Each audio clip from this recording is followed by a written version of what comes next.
Hey guys, Eddie Hates Anime here. Have you ever watched an anime, finished it, and been like, damn, that certainly was an anime? Well, Private Tutor to the Duke's Daughter was that for me. Coming to you from Studio Blank, not gonna lie, who? Adapting a novel from Riku Nanano, Private Tutor to the Duke's Daughter is an anime from the recent stacked 2025 summer anime season. And yeah, this is my review. What is this series about, you may ask? Well, I'm glad you asked. Have you ever heard someone speak about an anime and they described it as painfully mid? Well. You get what I'm saying here. It's the most base level fantasy story. We follow our main character, Alan, super unique name by the way, I know, who failed the final exam for becoming a royal court sorcerer. Aww, but he gets a job. Yay! He now has to tutor the daughter of Duke Howard, a powerful noble. Yay! But she sucks at magic. Aww. So he's got to do something about it. He also helps train another girl. It's a fun premise, I must admit, and it works well for the first few episodes of the season. But as the show went on, my excitement for new episodes to drop went lower and lower, and this is due to a myriad of reasons, but mostly because it feels like the story doesn't know what it wants to be. Does it want to be an actual story about these mages' growth? Does it want to world build and introduce villains and actual big conflicts, or does it want to be a lolly harem anime? Now look, there certainly is an audience for that, but that's not me. And this is my review. So deal with it. It also doesn't attempt to stray into any new territory, which is fine. You know, not every work has to reinvent the wheel, but it doesn't have to be boring either. You can use elements that have been in series forever and ever. As you know, nothing is truly original, but still use it in ways that are very unique to your own series, or just are fun to watch. I don't know. Which brings me to my next point and topic, because when it comes to its characters and dynamics, there's only one dynamic that I actively look forward to seeing on screen in this series, and it's the main character's interactions with a character named Lydia. In the series, she's this OP character. She's the whole reason behind Alan's reputation. He's the brain behind her sword. And it's really cool seeing them interact due to that level of respect between them, and also in terms of romance, she's easily the best option as of thus far. So much so that I don't get why this had to have harem elements outside of catering to otakus, but I digress. We get to see Lydia for a few minutes total, which is extremely saddening, and you know I'm struggling for crumbs because Lydia in the grand scheme of anime characters isn't that life-changing. It's just finally a character in the series who is on an equal level when dialogue ensues, a little bit of back and forth, not afraid to challenge Alan, whether it's banter or something more serious. I do wish they were more bold with their dialogue and relationship though, because outside of that, everyone else is a fucking yes man and acts like Alan's God's gift to Earth. You know, normal anime main character shit. I understand why people treat him like that in the series, like it makes sense I guess, but it doesn't mean that I have to like how it was done. You know, this is my personal review once again. I also hate it when they try to please everyone as the series tries, because like I said, they clearly want to make this a harem, and there's nothing wrong with harems inherently, but there's nothing I hate worse than a harem where there is clearly a winner already, because it wastes everyone's time in the romantic side of things. There's so many scenes that could have been used for, I don't know, actual plot and story, instead of just kind of wasting our time.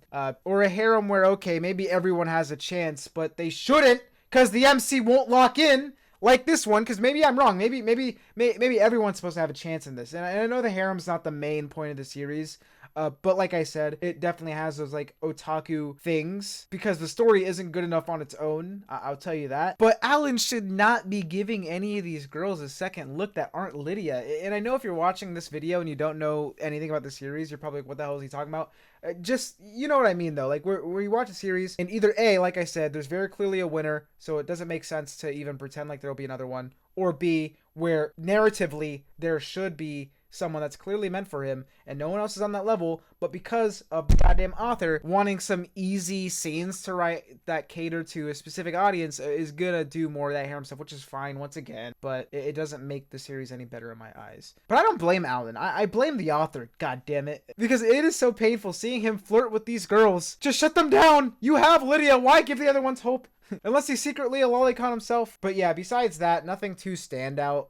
That's why I mostly only talked about Lydia, because she's really the only character that actually has room in my brain just because of that aura. Obviously Alan, because he's the main character, and it's not like I don't remember the other characters. I'm not stupid, but okay, I kind of am stupid, but just none of them leave a mark on me. So that's why I'm literally only talking about one character here. So if you watch the series, don't expect to find your new favorite character. However, I will say I do think that the characters who headline the final arc of the season are a lot better than those of the first arc. If you've seen the series, you know what I mean. One of them being the girl that Alan has to tutor, her older sister, I think has a pretty compelling last couple of episodes. So I will say, outside of Lydia, I actually do kind of like her arc a little bit, at least in terms of this series. In the grand scheme of anime, once again, it's nothing crazy, but we gotta give points where points can be given. Also, I'm not gonna say who, but there's also a character who low-key annoys the fuck out of me. Not gonna say who. I'm sure this will get enough dislikes as it is already. But anyways, let's move on to animation and art.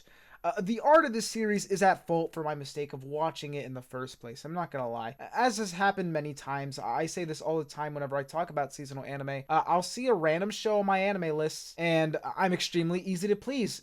Just slap some random hair colors on a group of anime girls, and I'm sold. Because I looked at this and I was like, okay, cool designs. I think this is a nice aesthetic, and I do still like the art style. The overall designs move me, not because they're anything super special, but they are still good.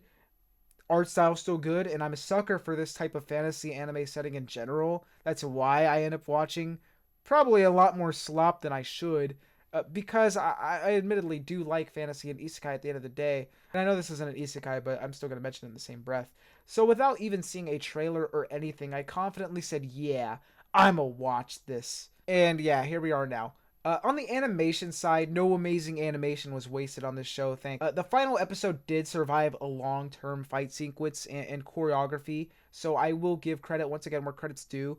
And I also like how the actual magic looks color-wise, like, you know, whenever they do, like, fucking those circles and stuff, the incantations, I don't know how you say it, which I normally like in anime anyways. Once again, I'm a sucker for that shit. Because all you really got to do is put vibrant colors on a circle and the spells, and I don't know, as long as you make them pop out, I'm pretty happy. Still not worth watching the show for or anything. I just, once again, thought I'd throw in some positive remarks where I can. Also, I didn't find a good chance to talk about it because there isn't much to say at all. But OST-wise, it's standard. Sadly, nothing memorable. Even the opening is really industry norm. The ending song is a bit more exciting, though. It has a bit of that pizzazz to it. It's a very fun jazz song. So I think even if you don't watch the show, the ending is actually worth peeping. At least more than the opening. Very subjective, though. Don't listen to me. Although that's what a review is in general. So, you know, if you don't want a subjective view on things, why are you here? Now, you're probably wondering, you know, if you made it this far, Eddie, if you dislike the show, why did you watch it? Why did you watch it all the way, even? And on top of that, why did you finish it? First off, I watched it because, like I explained, I don't fucking watch trailers half the time. More than half the time. Start a series because I just literally will look at the picture, like even with old series, like I'll go on Crunchyroll, go through the random A through Z, and I'll see a picture. Not read the synopsis, and I'll be like, okay, it looks kind of cool, I'm starting it. And then fucking regret it. And this happens with seasonal anime as well. And this is why I need to watch trailers. Trust me, for the fall 2025 anime reviews, first off, I'm going to be a lot more picky. I know I said that this season, and it didn't happen, but I'll probably just not be reviewing stuff I don't like as much, since I'll go out of my way to research what I'm going to watch beforehand, and probably not end up watching as many series that I don't end up liking, because this season had quite a few.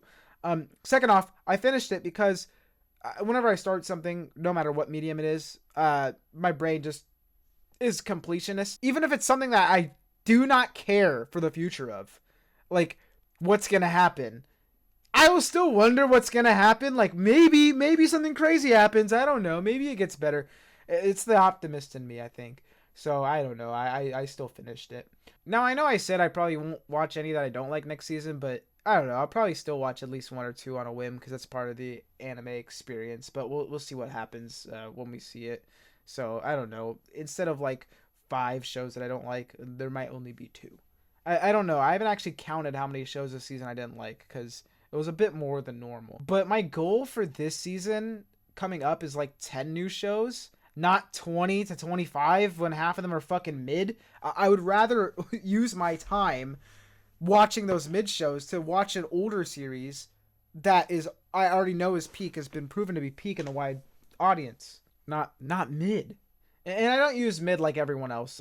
Mid doesn't equal bad. Mid is actually like 5 out of 10 average. Look, I don't like to give number ratings in videos because I do change my ratings quite often, especially after rewatches and stuff. But I'd hesitate to even give this a 5. Not gonna lie! But I'm not done yet. The plot thickens because I'm looking through the author's other works for research, and I found this. I'm showing the picture on the screen.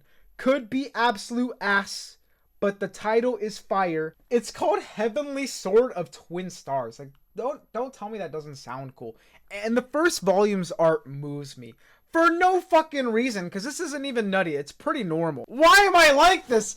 This is gonna happen. I'm probably gonna read this and it's gonna be the same. It's gonna be the same. It can't be that much. Like, it can't be peak. But I'm probably gonna read it and like, oh, I'm excited. And then be making the same complaints as I am now. So, but I don't know. Overall, don't watch this. Unless you really like lollies or disappointment. Or slop, I guess. Like I said, I don't know. I do go out of my way to watch slop sometimes anyways. So I'm not morally above a series like this. You know, I'm not the guy in the comment section of anything isekai. Like, why are we still watching all these isekais that are the exact same? Because I still do it. So I am a walking contradiction. But even the good parts of this show are just done exponentially better by other shows, even within the same season. But hey, man, it's just my opinion. It doesn't matter. What did you guys think of Private Tutor to the Duke's Daughter? Did you like it? Did you hate it? Did you love it so much you bought all the novels? Let me know in the comments and be sure to subscribe. Until next time, I swear, despite the name, I actually do like anime. And goodbye. Peace.